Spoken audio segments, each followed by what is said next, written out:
Hi friends, வணக்கம். இன்னைக்கு big பாஸ்னுடைய ஃபர்ஸ்ட் அண்ட் செகண்ட் ப்ரோமோ அதை பற்றி தான் நம்ம பார்க்க போகிறோம். வாங்க வீடியோக்குள்ளே போகலாம். வீடியோக்குள்ளே போகிறதுக்கு முன்னாடி நம்ம சேனலை சப்ஸ்கிரைப் பண்ணுங்கள் மக்களே. லைக் அண்ட் ஷேர் கொடுங்க.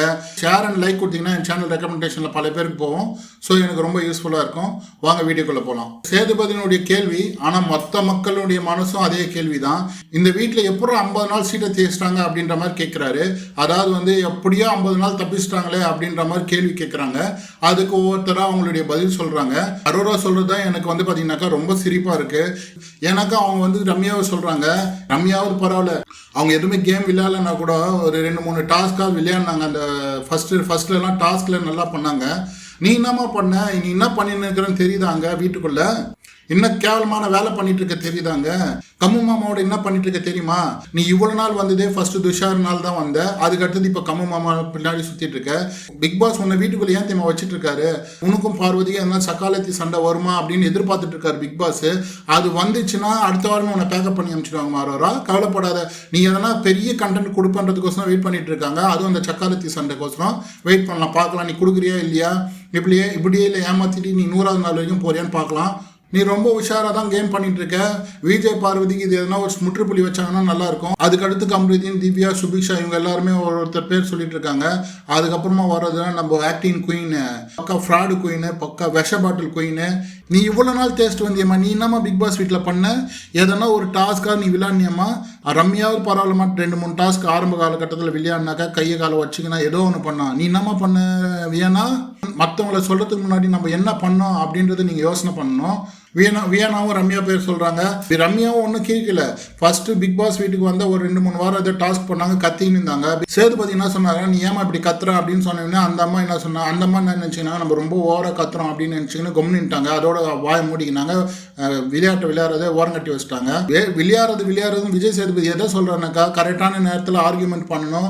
எந்த விஷயத்துக்கு எந்த நேரத்துக்கு குரல் கொடுக்குறோம் அந்த விஷயத்துக்குலாம் நம்ம குரல் கொடுக்கணும். நல்லது கெட்டதெல்லாம் பேசணும். அதுதான் வந்து இந்த கேமில் விளையாடுறது.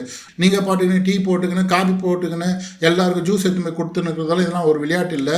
அது ரம்யா புரிஞ்சுக்கின்னு இந்த வாரம் மாதிரி ஒழுங்காக விளையாடினாக்கா அடுத்த வாரத்தில் ஒரு சந்தோஷமாக வெளியே அனுப்பலாம். வியனா சொன்ன ரீசன் வந்து உண்மைதான். எல்லாரும் ஸ்லோவாக ஓப்பன் அப் ஆவாங்க. இவங்க வந்து ஓப்பன் அப் ஆகி அப்படியே ஸ்லோ ஆகிட்டாங்க. ரம்யா விஷயத்தை பொறுத்த வரைக்கும் அது கரெக்ட் தான். அதுக்குன்னு விளையாடாம இருந்தாக்கா இவ்வளோ நாள் வச்சுங்கிறதே பெரிய விஷயம். எதனால் விஜய் டிவி ரம்யாவை வந்து இவ்வளோ நாள் எடுத்துகிட்டு வந்துட்டு இருக்காங்கன்னு தெரியல. அதை இதுக்கு ரம்யா கிட்ட என்ன கண்டென்ட் எதிர்பார்த்துன்னு அவங்களை வச்சுட்டு இருக்காங்கன்னு தெரியல விஜய் டிவி. வியானாவது பரவாயில்ல, எஃப்ஜே கிட்ட இப்போ லவ் கண்டென்ட் போயிட்டு இருக்கு. அரோரா, விஜய் பார்வதி, கம்ருதீன், கம்மு மாமா இவங்க 3 பேருக்குள்ள ஒரு முக்கோண காதல் போயிட்டு இருக்கு. அந்த 2 ஜோடிக்கிட்டையாவது ஏதோ ஒரு கண்டென்ட் எதிர்பார்த்துட்டு இருக்காரு பிக் பாஸ். ரம்யா கிட்ட என்ன எதிர்பார்த்துட்டு இருக்காரு, அவங்க என்ன அவுட்புட் கொடுக்க போறாங்க என்ன தெரியல. பொறுத்து இருந்து பார்க்கலாம். செகண்ட் ப்ரோமோவில் இந்த டாப்பிக்கை கொண்டு வராரு. இந்த டாப்பிக்கை வந்து போன வாரமே எடுத்துகிட்டு வருவார்னு எதிர்பார்த்துச்சு. ஆனால் போன வாரம் எடுத்துகிட்டு வரல. இந்த வாரமாவது எடுத்துகிட்டு வந்தாங்களே, அது வரைக்கும் சந்தோஷம். அதாவது வந்து யார் பேச்சை கேட்டுன்னு இந்த நாமினேஷன் லிஸ்ட்லாம் நீங்கள் பண்ணுறீங்க, நீங்கள் நாமினேஷன் டிஸ்கஸ் பண்ணுறதெல்லாம் நாங்கள் பார்த்துட்டு யார் பேச்சு கேட்டு பண்ணுறீங்க அப்படின்ற மாதிரி எல்லார்கிட்டையும் கேட்குறாரு. சபரி வந்து என்ன கால்குலேஷன் போகிறாருன்னு தெரியல. வியானா வந்து இன்ஃப்ளூயன்ஸ் பண்ணாங்கன்னா பார்வதி, அது எங்கன்னா கேட்குற மாதிரி இதா, பார்வதி தான் மற்றவங்களை இன்ஃப்ளூயன்ஸ் பண்ணுவாங்க. வியனா சொல்லி பார்வதி கேட்குறாளா. சபருடைய யோசனை வந்து தப்பு, அவர் மாற்றிக்கணும். அதனால தான் கேம் சரியா விளையாடலன்னு நினைக்கிறேன். அதுக்கு அடுத்து விஜய் பார்வதி பாரு, மக்கு விஜய் பார்வதி கனியோட பேச்சை கேட்டுன்னு விக்ரம் நாமினேட் பண்ணாங்களாம், சாண்ட்ராவையும் பிரஜனையும். அவன் ஏற்கனவே கானில் இருக்கிறான், பிரஜன் மேலேயும் சாண்ட்ரா மேலேயும். அவன் செப்பரேட்டாக பண்ண போகிறான். இப்போ கனி சொல்லி தான் விக்ரம் பண்ணணுமா. இந்த அன்பு கேங் வந்து பார்த்தீங்கன்னா எதுவுமே டிஸ்கஸ் பண்ணுறது கிடையாதுங்க. அவங்க ஃப்ளோவில் தான் சொல்கிறாங்க. அதாவது வந்து பார்த்தீங்கன்னாக்கா எல்லாருமே ஒரே கேங்லேயே அது அவங்களுடைய என்ன ஓட்டம் நல்லா தெரியுதுன்றதுனால அவங்க டிஸ்கஸ் பண்ணாமலேயே அவங்க யாரை பேசணுமோ யார் நாமினேட் பண்ணணுமோ அவங்க நாமினேட் பண்ணிடுறாங்க. இந்த கேட்டு கேங் 5 பேர் சுற்றிட்டு இருக்காங்க இல்லையா, அந்த 5 பேரும் வந்து பார்த்தீங்கன்னாக்கா டிஸ்கஸ் பண்ணுறாங்க. இவங்களை நாமினேட், இவங்களை நீ பண்ணு அப்படின்னு நாமினேட் டிஸ்கஸ் பண்ணுறாங்க. ஸோ அதை வச்சு தான் இந்த டாப்பிக்கை வந்திருக்கு. அதை விட பிரஜன் சொல்றாரு பாருங்க, சுபிக்ஷா பேச்சை கேட்டுன்னு விக்ரம் நாமினேஷன் பண்றாராம். என்னடா கேம் விளையாடுறீங்க, கான்சன்ட்ரேட் பண்ணுங்கடா கேம்ல. யாருன்னா ஒருத்தர் கரெக்டாக சொல்றீங்களா பாரு. எதனா ஒன்று கரெக்டாக சொன்னீங்கன்னா தானே நீங்கள் கேமில் நல்ல ஃபோக்கஸில் இருக்கிறீங்கன்னு தெரியும். இதுலேருந்தே தெரியுதுடா உங்க கேம் என்ன லட்சத்தில் விளையாடுறீங்க அப்படின்ட்டு. கேமி தாங்க டாப் மேட்ச்ல போயிட்டா. விஜய் பார்வதி இன்ஃப்ளூயன்ஸில் சாண்ட்ரா, திவ்யா, பிரஜன் இவங்க 4 பேருமே சேர்ந்து நாமினேட் பண்ணுறாங்க அப்படின்ற மாதிரி சொல்கிறாங்க. கேமிங் நல்லா ஃபோக்கஸ் பண்ணிக்கிறாங்க, ஆனால் நல்லா கேம் விளையாடிக்கிறாங்க. அதனால இந்த வாரம் அவங்க எலிமினேட் ஆகுறாங்க. விக்ரம் சொல்கிற கால்குலேஷனும் கரெக்டாக தான் இருக்குது. பார்வதியினுடைய இன்ஃப்ளூயன்ஸ் வச்சு திவ்யா, பிரஜன், சாண்ட்ரா இந்த 3 பேருமே நாமினேட் பண்ணுறாங்க அப்படின்ட்டு. ஸோ இதெல்லாம் கேட்டுட்டு விஜய் சேதுபதி என்ன சொல்ல போகிறாரு, இந்த மாதிரிலாம் பண்ணாதீங்க, எல்லாரும் தனித்தனியாக இது மேலே நாமினேட் பண்ணுங்கள், எதுவும் டிஸ்கஸ் பண்ணாதீங்க அப்படின்னு சொல்லிட்டு போகிறாரு. நாளைக்கே தெரிஞ்சிட போது அவங்க டிஸ்கஸ் பண்ண போகிறாங்களா, டிஸ்கஸ் பண்ணலையா, இல்லை தனித்து விளையாடுறாங்களா, இவங்க தனித்தனியாக விளையாடுறாங்களா, இல்லை திரும்பி அதே ஜோடியோடு விளையாடுறாங்களா, நேற்று அடித்த அடியில் திவ்யாவும் சாண்ட்ராவும் ஒன்றா சேர்ந்து விளையாட போகிறாங்களா, பிரஜனும் சாண்ட்ராவும் புருஷன் பொண்டாட்டி மாதிரி விளையாட போகிறாங்களா, இல்லை தனித்தனி கண்டஸ்டண்ட்டாக விளையாட போகிறாங்களா, இவ்வளவும் இருக்குது.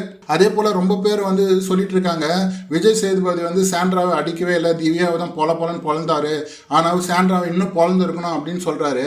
இவ்வளோ கம்மியாக அடித்தாதான் அவங்க தொடர்ந்து விளையாடுவாங்க. அதாவது கனியை அவங்க ஆப்போசிட்டாக நினச்சிட்டு இருக்காங்க. கனிக்கு குடைச்சல் குத்திட்டே இருப்பாங்க. இந்த வாரமே அடின்னு அடித்தாக்கா அவங்க என்ன பண்ணிடுவாங்க, பேக் வாங்கிடுவாங்க. நம்ம என்ன பண்ணலாம், இதுக்கு மேலே இந்த மாதிரிலாம் கேம் விளையாடக்கூடாது, அதனால என்ன பண்ணிடுவாங்க, கேம் விளையாடாமல் போயிடுவாங்க. அதனால தான் விஜய் சேதுபதி என்ன பண்ணியிருக்காருன்னா, அடிக்காமல் லைட்டாக மருந்து தடவுற மாதிரி தடவிட்டு நீ ஆடுமா அப்படின்ற மாதிரி சொல்லியிருக்கிறாரு.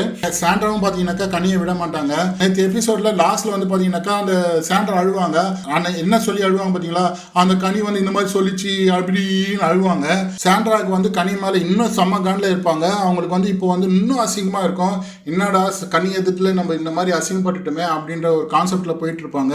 அதுக்கோசம் எதனா ஒரு பிளான் பண்ணுவாங்க, எதனா ஒன்று பண்ணணும்னு நினச்சி பண்ணிட்டு இருப்பாங்க. அது நல்லபடியாக முடிஞ்சால் சரி, திரும்பவும் இதே மாதிரி பேக் ஃபயர் ஆகாமல் நல்லபடியாக முடியணும். ஸோ மக்களே, இதுதான் ஃபர்ஸ்ட் அண்ட் செகண்ட் ப்ரோமோடைய நம்மளுடைய ஒரு அனலைஸு. ஸோ நீங்கள் எங்கள் சேனலை சப்ஸ்கிரைப் பண்ணுங்கள், லைக் அண்ட் ஷேர் பண்ணுங்கள், கமெண்ட் பண்ணுங்கள். நீங்கள் லைக் பண்ணிங்கன்னா தான் நம்ம வீடியோ எல்லாருக்குமே போய் ரீச் ஆகும், ரெக்கமெண்டேஷனுக்கு போவோம். ஸோ அதனால தான் மக்களை கேட்குறோம், நீங்கள் நம்ம சேனலை லைக் பண்ணுங்கள், வீடியோ பிடிச்சிருந்தால் லைக் பண்ணுங்கள், ஷேர் பண்ணுங்கள், கமெண்ட் பண்ணுங்கள், முக்கியமாக கமெண்ட் பண்ணுங்கள். நன்றி, வணக்கம் மக்களே.